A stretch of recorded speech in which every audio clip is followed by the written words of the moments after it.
사람들은 마늘이 피에 좋다고 하잖아요. 그래서 조금 더 먹으면 더 건강해질 거라고 생각했습니다. 그냥 잇몸에서 피가 나는 거라고. 나이 들어서 그런 줄 알았습니다. 걔. 혈액이 지금 매우 잘 응고되지 않습니다. 약을 드시면서 마늘을 많이 드시는 건 네. 매우 위험합니다. 이제 알겠습니다. 좋은 것이라고 다 몸에 맞는 건 아니군요. 선생님, 감사합니다. 선생님, 혹시 이런 생각 해보신 적 있으십니까? 나는 아직 투소까지는 아니겠지. 마늘은 몸에 좋다는데 설마 그게 문제겠어. 제가 진료실에서 가장 자주 듣는 말 중 하나입니다. 그리고 안타깝게도 이 말은 너무 늦은 뒤에야 떠올리는 분들도 많습니다. 저는 30년 넘게 신장 환자들을 지켜봤습니다.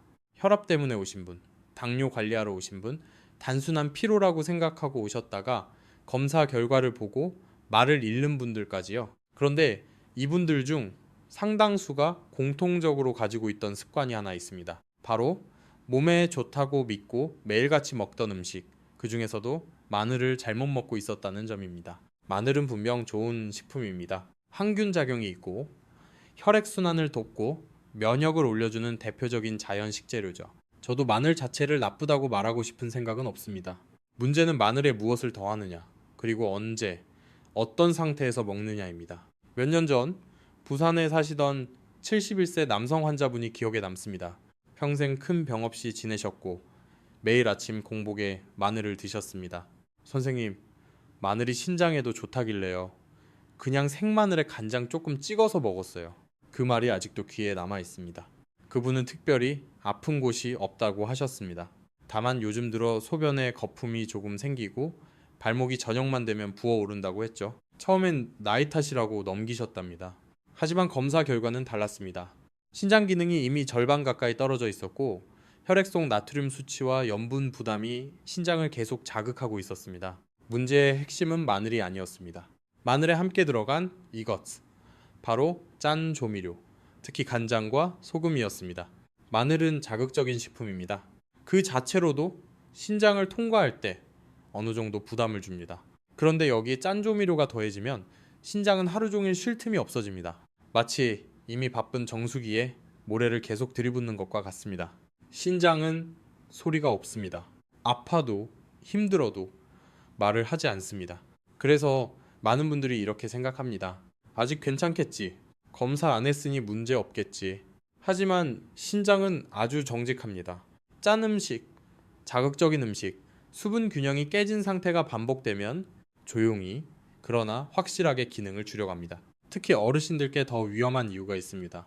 나이가 들수록 갈증 감각이 둔해지고 물을 덜 마시게 됩니다.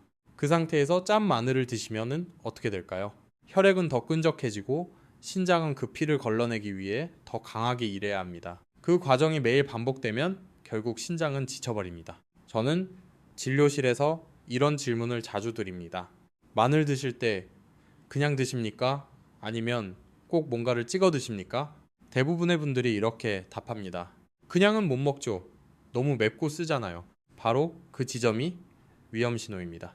몸이 거부하는 방식으로 먹는 음식은 대부분 몸속에서도 문제를 일으킵니다.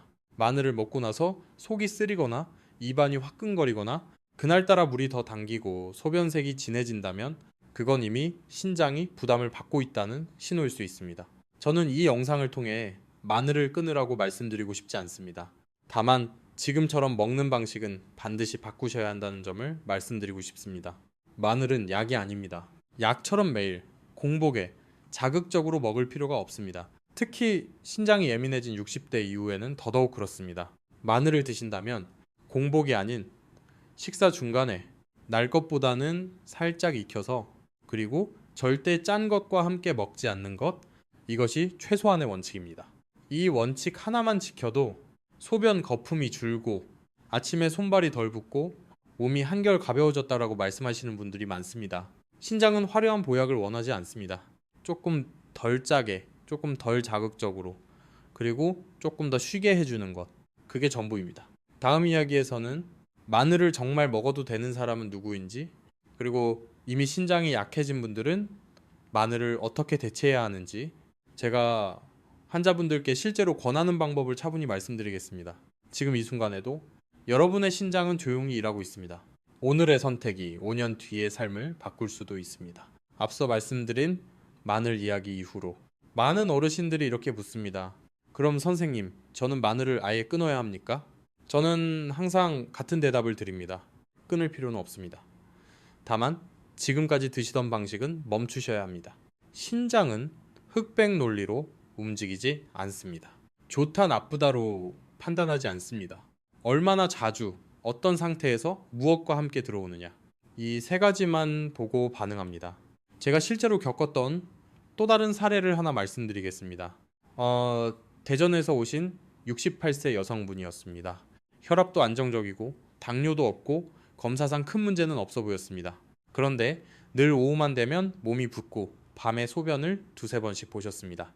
이상하다고 느껴 검사를 반복했지만 신장 수치는 늘 경계선 정도였습니다. 생활 습관을 하나하나 물어봤습니다.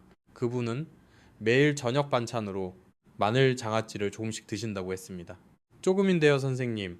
한두 쪽 정도예요. 문제는 양이 아니었습니다. 매일, 그리고 저녁, 그리고 짠 상태였습니다. 저녁 시간은 신장이 쉬려고 준비하는 시간입니다. 밤이 되면 혈압이 떨어지고 혈액 흐름도 느려지고 신장은 낮보다 훨씬 민감해집니다. 그 시간에 짠 마늘이 들어오면 신장은 다시 일해야 합니다. 그 결과가 바로 밤중 소변, 다음날 아침 부종, 그리고 이유 없는 피로감입니다. 이분께 마늘장아찌를 끊으라고 하지 않았습니다. 다만 이렇게 바꾸시라고 했습니다. 저녁에는 드시지 마세요. 드시려면은 점심에 아주 소량만 드세요. 한 달 후 다시 오셨을 때 첫 마디가 이랬습니다. 선생님, 밤에 안 깨요. 발목도 안 붓고요. 이게 신장의 언어입니다. 아주 솔직합니다. 힘들면 바로 반응합니다. 이제 중요한 질문으로 넘어가겠습니다. 그렇다면 마늘을 먹어도 괜찮은 사람은 누구인가? 첫째, 아침에 손발이 잘 붓지 않는 분. 둘째, 소변에 거품이 거의 없는 분. 셋째, 밤중 소변이 한 번 이하인 분.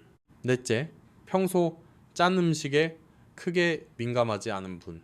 이 조건에 해당된다면 마늘을 소량, 올바른 방식으로 드셔도 됩니다. 반대로 아침마다 얼굴이 붓고 양말 자국이 오래 남고 밤마다 화장실을 2번 이상 가고 소변색이 자주 진하다면 그분의 신장은 이미 예민해져 있습니다. 그 상태에서 마늘을 자극적으로 먹는 건 불 위에 기름을 붓는 것과 같습니다. 그래서 저는 이런 분들께 마늘을 대체하는 방식을 권합니다. 마늘의 목적은 살균, 순환, 면역입니다. 이 목적만 충족하면 굳이 마늘일 필요는 없습니다.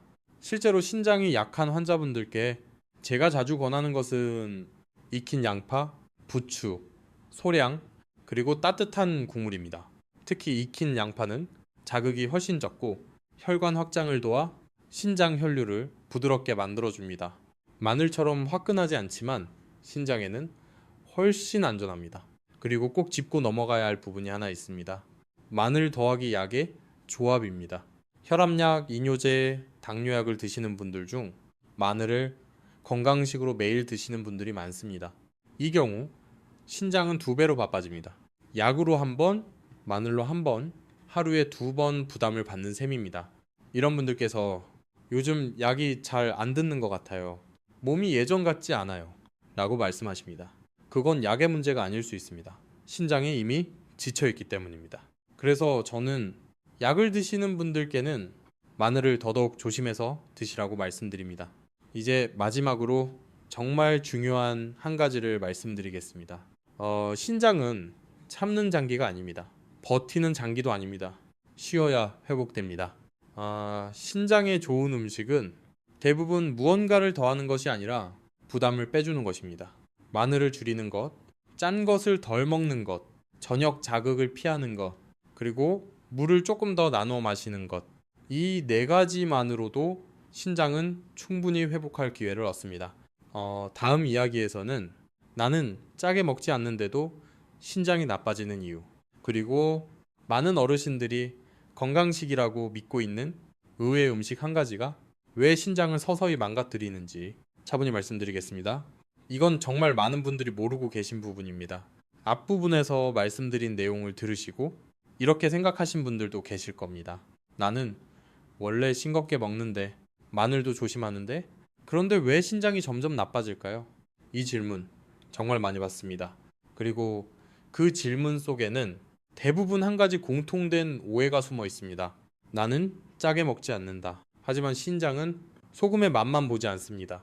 형태와 타이밍을 봅니다. 제가 진료실에서 만난 분들 중에는 김치를 거의 안 드시고 국물도 남기고 라면은 아예 안 드시는 분들도 많습니다. 그런데도 신장 수치는 계속 떨어집니다. 이유는 의외로 아주 평범한 음식 하나 때문인 경우가 많습니다.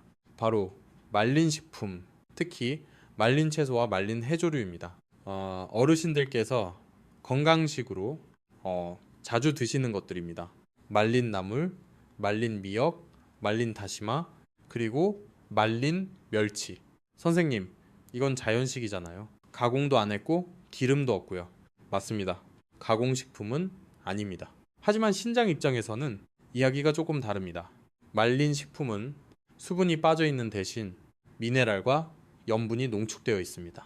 조금만 먹어도 신장이 처리해야 할 부담은 생각보다 큽니다. 특히 말린 해조류는 칼륨과 나트륨이 동시에 높습니다. 젊을 때는 큰 문제가 되지 않습니다. 하지만 60대 이후에는 이 미네랄 균형을 신장이 빠르게 조절하지 못합니다. 그래서 이런 일이 생깁니다. 아침엔 괜찮은데 오후만 되면 몸이 붓고 밤에 다리가 묵직해지고 소변량은 늘었는데 개운하지가 않습니다. 이건 물을 못 마셔서가 아닙니다. 신장이 미네랄 정리에 지쳐 있다는 신호입니다. 제가 실제로 겪은 사례를 하나 더 말씀드리겠습니다. 광주에 사시는 74세 여성분이셨습니다. 매일 아침 말린 시래기국을 드셨습니다. 옛날부터 먹던 거라 몸에 맞아요. 라고 하셨죠. 문제는 그 국을 매일 그리고 아침 공복에 드셨다는 점입니다. 아침 공복은 신장이 가장 민감한 시간입니다. 밤새 수분이 빠져 있고 혈액이 진해진 상태입니다. 그때 농축된 미네랄이 들어오면 신장은 갑자기 일을 시작해야 합니다. 그 결과가 아침 부종, 두통, 그리고 오전 내내 이어지는 피로감입니다. 자, 이분께서 말린 시래기를 끄는 것이 아닙니다. 그저 이렇게 바꾸셨습니다. 말린 건 주일 2회만 드세요. 드시더라도 점심에 드세요. 아침엔 생채소나 부드러운 국으로 바꾸세요. 2달 뒤 신장 수치가 안정되기 시작했고 무엇보다 본인이 이렇게 말씀하셨습니다. 아침이 덜 무거워요. 이게 바로 신장이 보내는 답입니다. 그리고 또 하나 많은 분들이 놓치는 음식이 있습니다. 바로 건강즙입니다. 양배추즙, 마늘즙, 양파즙, 심지어는 해독즙, 이것들도 한 번에 많은 성분이 빠르게 들어옵니다. 쉽지 않고 천천히 소화되지 않고 곧바로 혈액으로 들어갑니다. 신장 입장에서는 정제되지 않은 짐이 한꺼번에 들어오는 셈입니다. 특히 아침 공복에 드시는 분들, 좋다니까 라는 이유로 매일 챙겨 드시는 분들, 이분들 중에 신장 수치가 서서히 떨어지는 경우를 저는 너무 많이 봤습니다. 신장은 속도를 싫어합니다. 급하게 들어오는 걸 가장 힘들어합니다. 그래서 저는 늘 이렇게 말씀드립니다. 씹는 음식이 마시는 음식보다 낫습니다. 천천히 들어오는 것이 빨리 들어오는 것보다 낫습니다. 이제 이쯤에서 아주 중요한 기준 하나를 정리해 드리겠습니다.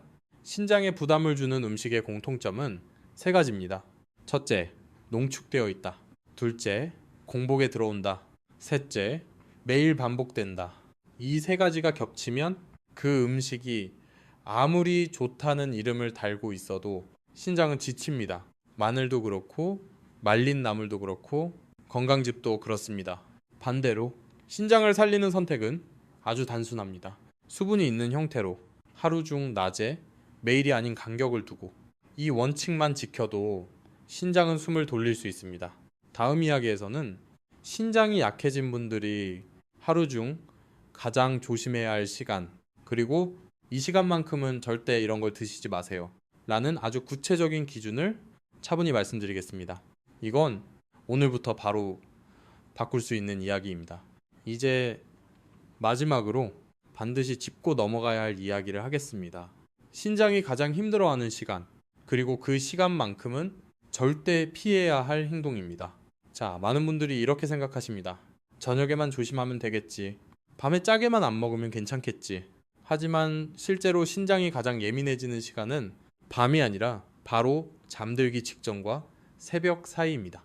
이 시간대에 몸은 외부 자극을 거의 차단하고 내부 정리를 시작합니다. 혈압은 내려가고 심박은 느려지고 신장은 최소한의 에너지로 혈액을 정화하려 합니다. 이때 무언가가 들어오면 신장은 다시 깨어나야 합니다. 제가 환자분들께 가장 먼저 묻는 질문이 있습니다. 잠자기 전 뭐 드십니까? 대부분 이렇게 답하십니다. 물 한 컵, 약, 과일 조금, 속이 허해서 우유 한 잔. 이 중에서 신장에 가장 큰 부담이 되는 건 의외로 과일과 우유입니다. 과일은 건강합니다. 하지만 밤에는 다릅니다. 과일 속 당분과 칼륨은 신장을 자극합니다. 특히 바나나, 감, 오렌지처럼 칼륨이 많은 과일은 밤에 들어오면 신장이 쉴 틈이 없습니다.